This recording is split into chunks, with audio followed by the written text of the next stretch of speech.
Good morning, St. Francis, and good morning, people of God. It is Sunday, the 8th day of June, 2025. It is Pentecost Sunday, our 50th and final day of the Easter season, but not the final day of the impact of the Easter season upon us. I'm at D Point Marina in Southport, making my way over to Bald Head for Pentecost Mass with the community there today. So there's the marina. You can see a little bit of it. Okay, so it's not as easy, but it's close. It's close. On this 50th day of the Easter season, we come to a culmination of what is not just an end, but now the giving of a mission and a responsibility for us as believers to continue to live through.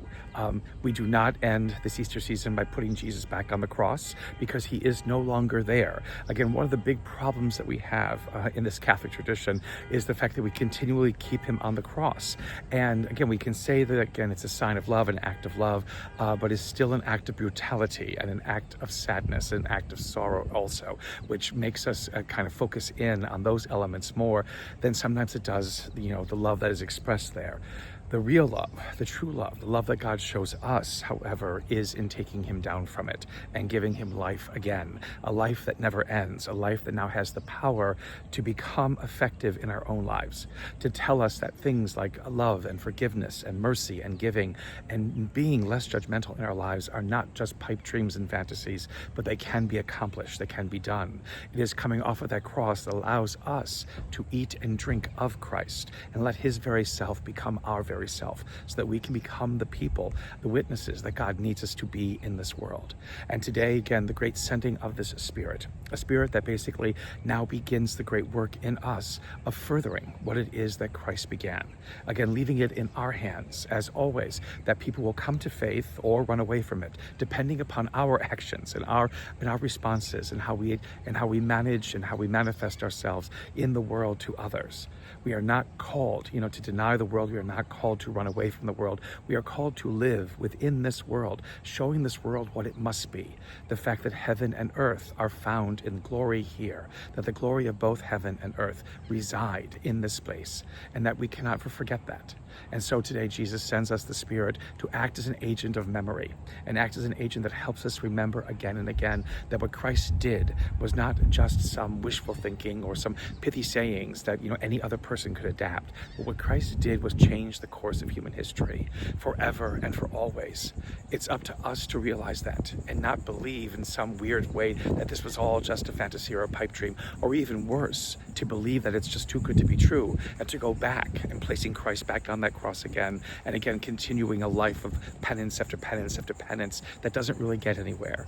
It is only Christ who can lead us out of all of this. It's only Christ who can help us see the truth of who and what we are without fear, without restraint, with wonder and with beauty, and allow this world and all that Christ gives to us in it to be manifesting the very presence of God and God's self. It is up to us to witness to that in the Spirit that Christ sends us. We move from this season in Easter joy. We move from this season to live Easter joy the rest of the days of this year and every year that follows, every day that follows. This is not, again, a time that is sandwiched between times of penance to make us believe in some kind of false idea about ourselves. This is the time of the truth of ourselves.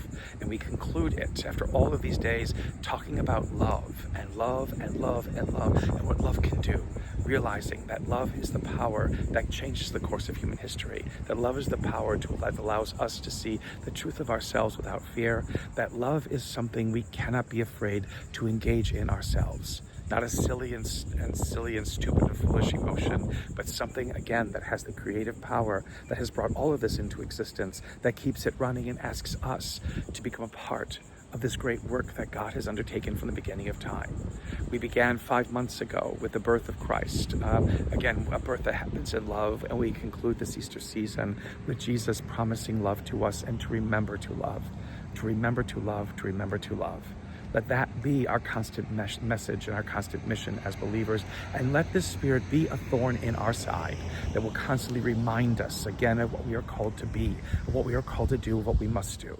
Especially perhaps within those who lead us within our church, to be this thorn in our side that allows us never to forget what God has asked us to do, to allow things that are as seemingly ridiculous or absurd as love and forgiveness to become hallmarks of what builds a human society in its fullness and what builds up us as human beings in our fullness. Let this Spirit continually be a thorn in our side so that we may never forget our mission to go forth and to renew the face of this earth. A blessed last day of this Easter season, St. Francis and people of God. May the Lord always give you his peace.